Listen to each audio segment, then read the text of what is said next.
The prosecutors finally answered the big question in the David case. This question to me is what ties it all together. And this answer to this question essentially fries David completely. Like, there's no way of getting out of this at all. This question was so crucial that a lot of us got it wrong, including the private investigator, Steve Fisher. Steve Fisher got this wrong. And to me, this was the only question that really mattered up until this point, because this was like the only leeway David really had, but they closed it all up.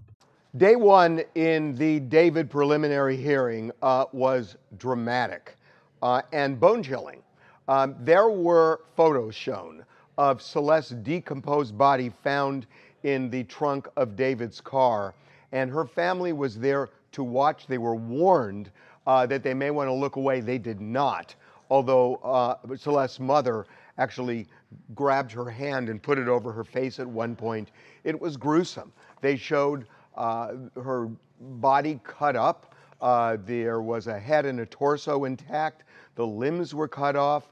The finger that had the SHHH had been removed, and they still haven't found it, but it correlates to the same tattoo that's on David's finger. And that was a key part of the evidence here. But the body was so badly decomposed that they could not identify it. As a matter of fact, just so you know, we got a tip while the police were trying to figure out who was in that car, who was the victim. We got a tip that it might have been Celeste, and we contacted Celeste's mother, and Celeste's mother told us about the color of that tattoo as well as the SHHH. We called the police and told them, and they seemed to have connected dots at that point, and that's when they made the identification the next day. That's how badly the body was decomposed. Now, this is very important. The police are saying that David, there is surveillance video on July 29th, 2025, of David driving that Tesla. That right there seals the case up. Now, I'm assuming, and I'm giving LAPD a lot of credit here, I'm assuming they got him on surveillance dead and right. But that seals the case up. That right there was David's only leeway out. That was the only leeway out. Because the person who was driving the Tesla with the body in the vehicle, if that person wasn't David, David could have very easily pinned this murder on them. And throughout this entire investigation and the speculation online, the driver had not been identified. A lot of people thought the driver was Leo. And if the driver was anybody other than David, I felt like David had some action. Because if the last person to drive the vehicle of Celeste's body in the vehicle, then that person could very well be a suspect in this murder as well. Right? And David's defense could very well be, why did the police go directly at David and not at the person driving the Tesla? I think it was, Steve Fisher, when he initially reported on the driver, Steve Fisher said the driver was, I believe, light-skinned, right? So Steve Fisher said right here, the driver was light-skinned with long hair wearing a red jersey. And this was apparently the last surveillance of the person driving the vehicle before it was parked, because after it was parked on this moment, the car was never moved again. So whoever was driving this car has Celeste's body in the Tesla in this moment right here. So when Steve Fisher came out and said, the person driving was light-skinned with longer hair wearing a red jersey, David is not light-skinned at all. So obviously by that description, that wasn't David. But the prosecutors are saying, we got, I guess, better footage, better evidence. And I hope they do, because whatever like surveillance footage is circulating online or Steve Fisher posted, that surveillance footage shows absolutely nothing. Like the shadows, it was dark. Like if you enhance it, maybe, but it doesn't show anything. So they claim they got footage that positively identified David as the person driving the Tesla. So if Celeste took the Uber over to David's crib, and Celeste was the last person David was going to see, David was the last person Celeste was going to go see, and then you have a positive, clear 4K footage of David being the last one driving the Tesla before it was parked and nobody ever drove it again and Celeste's body was found inside of it, then that's it. You was the last person she seen, and you was the last person seen with her dead body.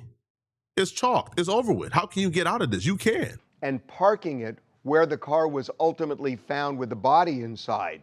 And according to the police, that car was never moved after that. For a month, was never moved after that. So the body, at least based on the evidence, it seems, was decomposing in that car for at least a month and maybe longer. Now, there is other surveillance video. There is a body cam video from February of 2024 when Celeste's parents had reported her missing, and they pointed to David as the person who might know her whereabouts. The police came to David's house and they questioned him. They showed him a picture of Celeste. David's reaction was, I thought she was 18. At that point, and again, February 2024, the police said, no, she is 13. And in fact, I think they said younger than 13. So the idea here was that they were putting him on notice that she was a minor. And they are alleging that they had a sexual relationship. Prosecutors say they had a sexual relationship. They also showed texts where Celeste and David were talking about Plan B. All I'm hearing is if the police did their job, Celeste would still be alive. If the police actually cared about this little girl, she would still be alive. When the police showed up to David's crib, the next day Celeste popped back home. So Celeste went missing from her crib. Like, she was under 13, she went missing. They showed up to David's crib because they got a tip that David and this girl was fooling around. Sorry, not fooling around. David was taking advantage, exploiting, and violating this little girl, right? This was not a mutual consensual relationship. He was a predator. I just want to make that clear. A day later, Celeste pops back home. Wouldn't the police pop back up and say, yo, where were you, Celeste? Where were you? It's oddly suspicious that you pop back up the day after we talked to this dude. Literally, if they would have did the most basic level investigation, they would have uncovered that shortly after they talked to David, she popped back up. He was still seeing her. As a matter of fact, at this time, everybody knew that he was involved with Celeste. And he was telling people, after they told him her real age, he was telling people she was 19 years old. If they would have simply just followed up, would have simply did basic investigation, they would have uncovered all of this. They would have uncovered that David was still dealing with this chick, that he was telling people that she was 19 years old, and that would have been enough to arrest David. But instead, they let him escape because they didn't care. There's a screenshot going around of me texting someone in 2024, right? And it's like this random girl that I'm not even close with. I think I worked with her one time, and that's why we were mutuals. So I can actually break down exactly what happened there because everyone's a little confused.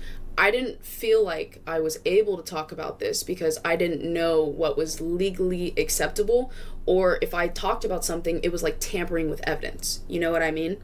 But anyways, I texted this girl because I see this, the missing poster, and I'm like, yo, that's my friend's girlfriend, because I knew David was dating this girl. That's common knowledge, right? So I respond back, and on the missing poster, unfortunately, what people don't understand is you can't see the screenshot that girl had posted. You couldn't see her age. You couldn't see really much info. So that's why I had responded, and I was like, hey, like, I was genuinely just concerned for her. I was like, hey, this is my friend's girlfriend. Like, what's going on? And then she goes, can you confirm she's 13? Of course, I go, what the f-? Okay, because obviously that's a big thing to say. And David used to be my homie. So I'm like, oh, nah, my close homie's a minor? Hell no, I don't f-. So immediately I go to David. And I'm like, hey, this girl's saying that you're 13-year-old, you need to explain yourself. He was like, dude, that's not even true. Like, she's like 19. And I was like, no, she's not. She said she's 13. Like, show me proof. And you know what? He showed me proof. And I was like, okay, I'm gonna back off. I feel like I'm harassing my friend. Obviously, now that's a little too much. We've seen that poster of Celeste. We've seen those pictures of Celeste. There's not a soul. There's not a person on earth who can pass a lie detector test that they believe the girl in those pictures were 19 years old. Cut it out, man. Now, she doesn't tell us the proof that David presented to her that eased her mind and convinced her Celeste was 19 years old. She doesn't tell us. She claims that she doesn't want to say due to, like evidence tampering, and that, so I'm assuming that this evidence was presented to the police and they may be bringing this up in court, but we have not heard about that yet. Now, they did bring up, like today in court, there was a laptop found, there was different iClouds found. So there's a lot of other evidence that they discovered, that they're going to be presenting. So maybe this is one of it. But nonetheless, you at some point had to have found out that poster was going around. So even if you didn't see the poster in real time when you sent that message, you didn't see the poster at some point. It's absurd to try to convince us that you was rolling in a circle of people who was posting the poster, but you've never seen it. Now, I'll give it to you. Okay, maybe the screenshot the original girl posted didn't show the age, but you didn't see it after that. You've never seen it. Like, it never popped up. So up until this day, you've never seen the police poster that shows the actual age, that shows the school they were attending. You've never seen it. Man, all right, man. It doesn't make sense at all. Of course you've seen that police poster at some point. And of course you turned a blind eye and you ignored it. You never asked David, hey, bro, why do the police poster says this age, but you're telling me she's 19? Why will the police have her age wrong? Huh? Yo, that's like a 6-year difference. That's that's crazy. But of course they all ignored it, and now they're trying to play victim because the internet is turned against them. Man, cut it out, bro. Cut it out, man. Stop it. Stop. It's lies on this cap. Just stop it.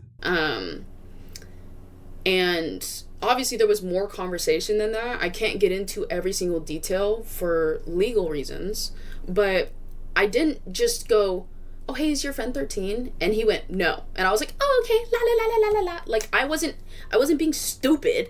I was like, no, show me proof. Okay? Like, I need to see actual evidence because I think you're the minor.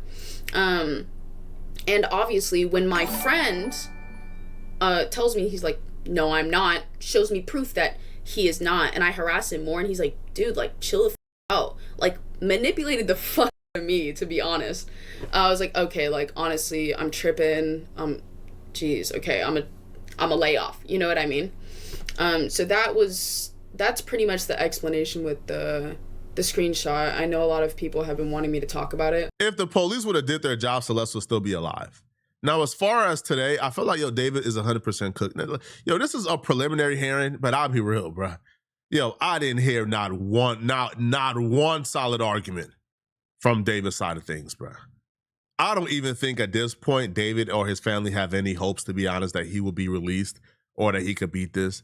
I don't think anybody who is hearing these details and is in their right state of mind, like, unless you're David's mom or something, bro, who's just completely delusional, right? Like, from love. But nobody, there's not a soul who can hear this evidence and say, yeah, David's innocent. I criticize LAPD for taking so long, for taking damn near like 6, 7, 8 months and having David roam free. But man, it looks like they really got their ducks in a row.